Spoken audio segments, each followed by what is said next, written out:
Bonjour, I'm Robert Fontaine, creator of the Rebel French program. Coming to you today to explain a little bit of how we operate as a program. Most students think that if you have a lot of vocabulary, you can learn to speak the language. That's not true. If you knew every word in the dictionary, you wouldn't be able to speak French because you don't know how to make a sentence.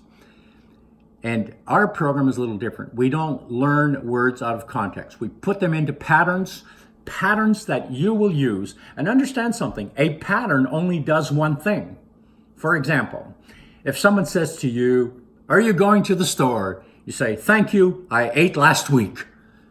You say, "That doesn't make sense." Exactly. You didn't use the right pattern.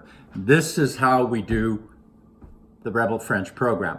And in fact, I will give you a technique that will allow you to learn one new pattern a day. And if you did that for 180 days, you would be better than most native French speakers.